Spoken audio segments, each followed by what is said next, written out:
Hello guys, welcome back to our channel. Episode ആരംഭിക്കുമ്പോൾ കാണിക്കുന്നത് വിഷ്ണുവിനെയാണ്. വിഷ്ണു ശാലിനിയുടെ ഫോണിലേക്ക് വിളിച്ചുകൊണ്ടേയിരിക്കുന്നു. തുടർന്ന് ശാലിനി സൈബർ സെല്ലിൽ വിളിച്ച് കേസ് ഫയൽ ചെയ്യുകയാണ്. നേരം പുലർച്ചെയാകുമ്പോൾ സൈബർ സെല്ലുകാർ വിഷ്ണുവിനെയും കൊണ്ട് ശാലിനിയുടെ വീട്ടിലേക്ക് വരുന്നു. തുടർന്ന് അനു പറയുകയാണ്, മേഡം, എനിക്കിതിലൊരു പങ്കുമില്ല. ഞാനെല്ലാം അറിഞ്ഞപ്പോഴേക്കും അത്രയ്ക്കും വൈകിപ്പോയിരുന്നു. വിഷ്ണുവിനെ കണ്ട് ഞെട്ടലോടെ നിൽക്കുകയാണ് ശാലിനി. തുടർന്ന് അനുവിനെയും മറ്റു പോലീസുകാരെയും ശാലിനി പറഞ്ഞു വിടുന്നു. ഇതിൻ്റെയൊക്കെ എന്തെങ്കിലും ആവശ്യമുണ്ടായിരുന്നോ?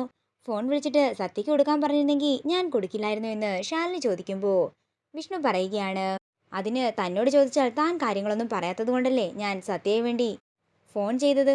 എന്നിട്ടോ അതും നടന്നില്ല എന്ന് കരുതി ഞാൻ ഇതിൽ നിന്നും പിന്മാറുമെന്നൊന്നും താൻ കരുതണ്ട. ഉടനെ തന്നെ തന്നെ കൊണ്ട് തന്നെ ഞാൻ ആ സത്യം പറയിപ്പിച്ചിരിക്കും എന്ന് പറഞ്ഞ് ദേഷ്യത്തോടെ വിഷ്ണു അവിടുന്ന് പോകുമ്പോൾ ടെൻഷനോടെ നിൽക്കുകയാണ് ശാലിനി. പിന്നീട് കാണിക്കുന്നത് സുസ്മിതയുടെ വീടാണ്. ജഗദീപ് ഇരുന്ന് മദ്യപിക്കുന്നതാണ് കാണിക്കുന്നത്.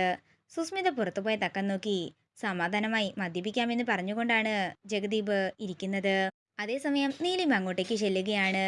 കഥക് തുറന്നുടൻ തന്നെ ജഗദീപ് ആരാണെന്ന് ചോദിക്കുമ്പോൾ ഞാൻ NM ഹോസ്പിറ്റലിലെ നേഴ്സാണെന്നും സുസ്മിത മേഡത്തിനെ കാണാൻ വേണ്ടി വന്നതാണെന്നും നീലിമ പറയുന്നു. മേഡം ഇവിടില്ല, പുറത്തു പോയിരിക്കുക, ഞാനൊന്ന് വിളിച്ചു നോക്കട്ടെ എന്ന് പറഞ്ഞ് ജഗദീപ് സുസ്മിതയെ വിളിക്കുന്നു.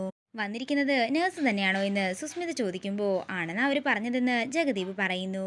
എന്നാലേ നീ ഒരു കാര്യം ചെയ്, അവളെ അകത്തേക്ക് കയറ്റിയിരുത്തി വല്ലതും കുടിക്കാനായി കൊടുക്കാൻ പറഞ്ഞുകൊണ്ട് സുസ്മിത കോള് കട്ട് ചെയ്യുന്നു. തുടർന്ന് അടുക്കളയിലേക്ക് പോകുന്ന ജഗദീപ് പറയുകയാണ്, ഇവള് എന്തോ രഹസ്യം കൊണ്ടാ വന്നിരിക്കുന്നത്. രഹസ്യം വിറ്റ് കാശാക്കാനായി ഇവള് വന്നതെന്ന് ഇവളെ കണ്ടാൽ തന്നെ അറിയാം. അതുകൊണ്ട് എങ്ങനെയെങ്കിലും ഇവളിൽ നിന്നും ആ രഹസ്യം അങ്ങ് ചോർത്തിയെടുക്കണം.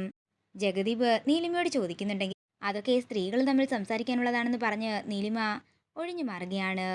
ഇത് കേൾക്കുന്ന ജഗദീപ് അടുക്കളയിൽ ചെല്ലുകയും മാംഗോ ജ്യൂസിന്റെ കൂടെ മദ്യം മിക്സ് ചെയ്ത് അത് നീലിമയെ കൊണ്ട് കുടിപ്പിക്കുകയും ചെയ്യുന്നു. ഇനി എന്താണെങ്കിലും ഇവള് ആരോടും സത്യം പറയാൻ പാടില്ല.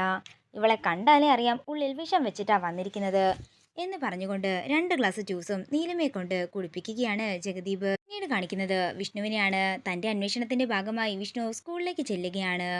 അവിടുത്തെ പ്യൂണിനെ വളച്ച് കയ്യിലാക്കുകയാണ് വിഷ്ണു. എൻ്റെ മകളുടെ പേര് സത്യഭാമ എന്നാണ്.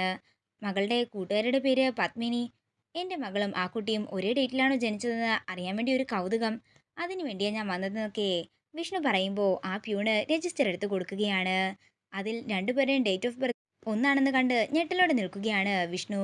തുടർന്ന് വിഷ്ണു ശാലിനിയുടെ വീട്ടിലേക്ക് ചെല്ലുന്നു. ശാരദാമ്മയെ കണ്ടയുടൻ തന്നെ ദേഷ്യത്തോടെ വിഷ്ണു പറയുകയാണ്, ശാരദാമ്മേ, സത്യങ്ങളെല്ലാം അറിഞ്ഞിട്ടാ ഞാൻ വന്നിരിക്കുന്നത്. പപ്പിമോളും സത്യമോളും ഒരേ ദിവസം തന്നെയാ ജനിച്ചിരിക്കുന്നത്.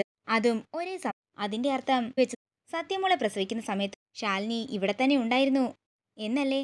എന്താണെങ്കിലും എനിക്ക് ഇന്ന് തന്നെ സത്യങ്ങളെല്ലാം അറിയണമെന്ന് പറഞ്ഞ് ശാരദാമ്മയെ ചോദ്യം ചെയ്യുമ്പോൾ ഇതെല്ലാം കേട്ട് ഞെട്ടലോടെ നിൽക്കുകയാണ് ശാലിനി. വിഷ്ണുവിന് ഉത്തരം നൽകാൻ കഴിയാതെ നിൽക്കുന്ന ശാരദാമ്മയെ കാണിച്ചുകൊണ്ട് പ്രൊമോ വീഡിയോ ഇവിടെ തീരുകയാണ്. വീഡിയോ ഇഷ്ടമായെങ്കിൽ മറക്കാതെ ലൈക്ക് ചെയ്യുക, ഷെയർ ചെയ്യുക, കമന്റ് ചെയ്യുക. കൂടുതൽ സീരിയൽ അപ്ഡേറ്റ്സിനായി മറക്കാതെ സബ്സ്ക്രൈബ് ചെയ്യുക.